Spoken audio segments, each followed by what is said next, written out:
G'day, all you Supercoach enjoyers, and welcome to the round 15 final trades. Now, this video will be released on a little bit of a different schedule, which I will be running forward through all of these series in the channel.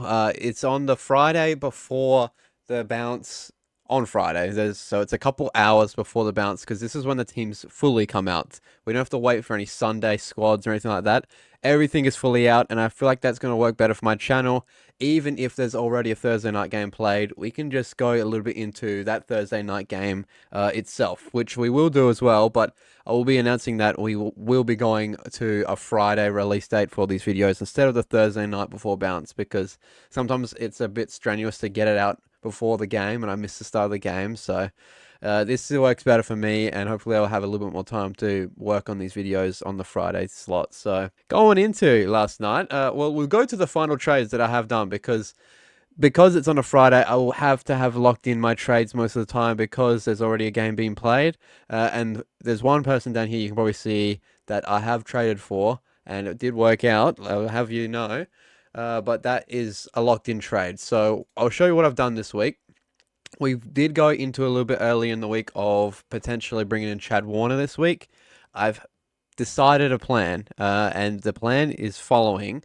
Tom McCarthy we brought in because everyone's got him. 133 on your debut game is crazy. It's a rule break. He's only played the one, but you just do it, don't you?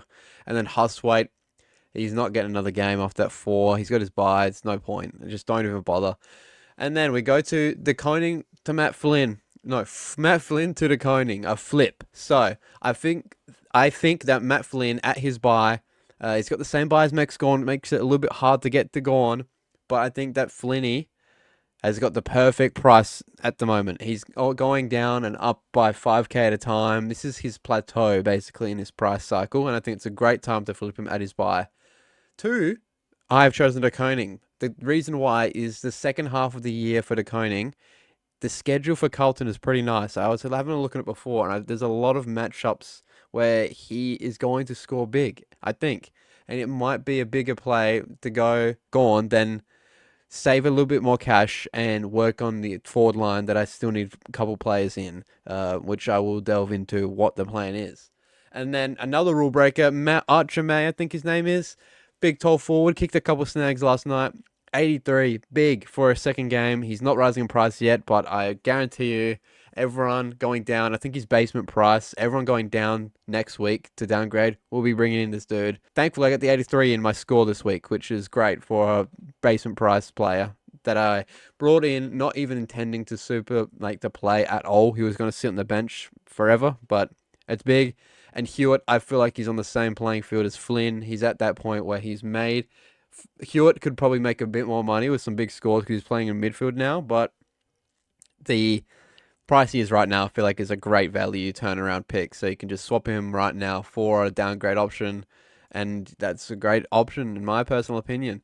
So those were the trades we went with. Archer May 83 is great in my personal opinion, and then Kako 57 is actually decent by his standards. 57 is fine. That is who we're looking to move on next week, Kako.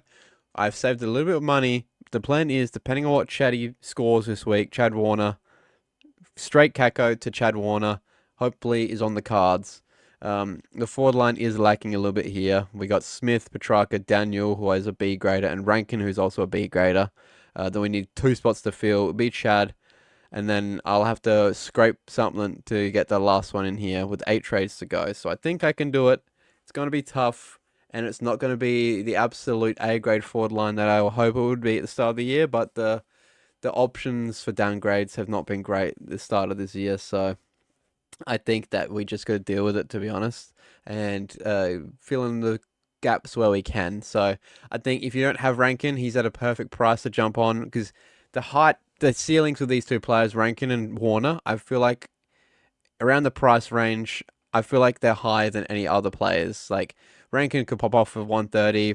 Chad can pop off for 140. Depends on the game. Depends where they're playing. But they can also pop out those 75s and you're left disappointed. So they can win you weeks and they can lose you weeks. But for that reason, they are cheap. And I think they are a good spot filler for now. And Chad will probably be it, depending on what he scores. If he scores around 100, that was perfect for me. If he scores a 70, it's still worrying that he's not getting a big score, but he's going to be really cheap. If he gets 130, then it might be struggle to do a one move swap from Kako to Warner, but we'll see that when we get there. We only got the two non-playing this week, so we have Rankin and Petrarca who are both not playing. The rest of my full squad are playing this week, which is very helpful for my best 18 score, as I'm projected for 2090. And last week we dropped 5k in rank, so it's needed. This week is going to have to be really big for me if I'm any chance to get in that top 10k, which I wanted to after the start of the year we had. And even any chance at the top 5k, which was my original finishing point where I wanted to get over at the start of the year when I started Supercoach for this year. So I will go through some of the scores. We got Clark with a 65. That's great. That's money. He's going well. That's fine for the type of player he is. Clark, 119 is excellent. You take a 119. He actually scored higher in fantasy, but I think that's because of efficiency reasons and because of contested possessions. He was that seagull that was plucking all the chips, as they say. Him and Luke Ryan with the tandem tag at the back, just mopping up all the bloody disposals. So that's fine. 119 is great.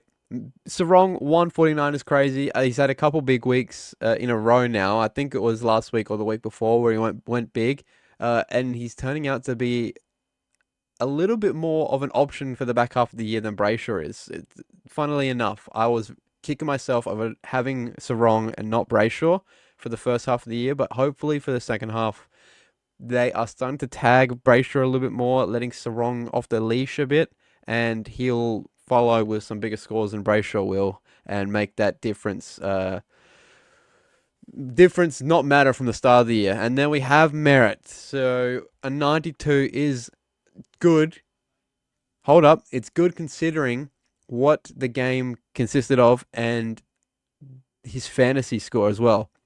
He didn't get much touches. He was tagged. He was on 50, I think, fantasy-wise. We can actually go to Fan Footy in a moment and have a look at all the scores for the game. But 92, considering, I think it's because of his efficiency and 1%ers and that sort of thing. It's not the pick. Zach Merritt's just not the pick this year, and I failed to realize that he had that one big game that I got him for, and then from there it's just been a plug-and-play sort of player. I don't know what they're doing with him. They move him forward for quarters at a time to break tags. They moved him half back for some reason a couple weeks ago to fill a spot. I think you just let him play in the midfield and break the tag himself. He's an A-grade midfielder. He can do it, and I don't know what they're doing at Essendon, to be honest. I don't think anyone does, but 92 is fine considering all things. But he's had a couple like underperforming weeks in a row now, and that's what we had so far. We got the bench. We got some playing on the bench, which is crazy for a bye round. We've got Carroll and Clark who are both playing. None of the mids are playing at all. Boyd is not playing, and Gray is not playing because Bolter the Assaulter can actually play for a day game. So because we have the full teams out, we know what that game was. De Koning injured, we know about that. Nothing notable there. Nothing notable here. Nothing super notable here. Matt Roberts is back and he's in my side. He's had 2 weeks off. He was illness and then bye, so he's had 2 weeks to rest. He's got to be fresh. Golden is finally back.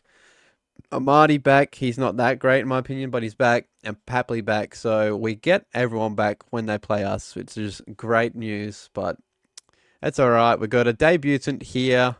Don't know how to even pronounce his name, but he is a debutant. Someone we might be able to downgrade in a couple weeks' time if he has a couple big games. Down here we've got not much at all. And then down here we've got Jasper Alga, who is new, who we could also watch for the back half of the year. So nothing super notable, but we have all the teams, which is why I'm releasing this on Friday now. So to the game, we have Luke Jackson, who has absolutely went bang. He did not have Sean Darcy to tandem tag with, and I know when he is the solo ruck, he is an absolute beast when he's a solo ruck, and I think that Freo should work a way to do a deal for Sean Darcy and keep Luke Jackson because he is fine by himself, in my personal opinion, and that's the problem. When you don't have Luke Jackson on a Sean Darcy not playing day, you're going to be in trouble. So 186 is massive. I know a lot of people who do own him. 48 hit outs, 3 goals, was an absolute star as they've got here. And then we go to Luke Ryan, who was big. He had a lot of possessions. He's got the seagull icon next to his name, same as Jordan Clark, so I was correct. And then Caleb Sarong with the gun emoji. I don't think they're emojis, emoticons, whatever they are. But 149. When you go down to Brayshaw, he hit the 100 mark, 103, which is fine for owners. They're not mad at that, but 149 is pretty much, but you can't go better than that as a midfielder. And then we go over to Essendon, nothing super big. We got Nick Martin, who is just with a 93. Zach Merritt, 57 Dreamtime was crazy, but he ends up with a 92. And then we got Archer May with 83, kicks a couple goals, which is great. Great news. Vigo Vicentini, 71 on debut. I don't know if he keeps his spot. And Kako, 57, just a regular Kako game. And that's about... Oh, we got Zach Johnson as well, which I know a lot of people jumped on. Only got the 32, so he's going to rise in price a whole lot. I missed the boat, so I didn't jump on him, but he is going to rise in price, and I think that the 32 is a mulligan. Don't worry about it. But other than that, I don't know what else to go over. You've got the trades. We have sorted out what we've got going on this week. We've already had the game last night. Bounces in about an hour's time before Friday night bounce, so hoping that Jerry can pop out a 120. One notable thing is I have brought the Koning in against Jerry this week, which is a bit of a crazy idea, but I want to get it over and done with. The Koning's got a break even of about 90 or so. Get it over and done with so I don't have to do a ruck move for the rest of the year unless one's really underperforming or gets injured. And just take the score he gets this week. Maybe an 85. He scrapes an 85 and I'll be happy with that, because Jerry is a hard matchup, but hopefully both of them have big games and they score massive, each one of them. But for now, Jerry has got the vice on him. Not really intending to take that. I'm intending to take Bonts. Big score against Richmond. He has to have a big score after a couple stinkers in a row. Really made me regret picking him up. Has been one of the worst picks-ups for the year so far. I was paying up for him once he pops out that 66. Everyone's going to get him for 1k cheaper than I did, which is a big shame of the game of Supercoach. But that's that. Really nice team for an 18 side, 18 counting side this week. And I am looking forward to hopefully go up in some ranks this week comparative to last week where I went down by a lot. And it's very hard to deal with when you go down that much when you work so hard on your team. But other than that, this is what we're rolling with, and I'm happy with the position we're at. Thank you for watching, all you Supercoach players, everyone that tunes in. Thank you for watching and supporting, and I hope that this Friday evening format suits you. And as always, go the bloody power.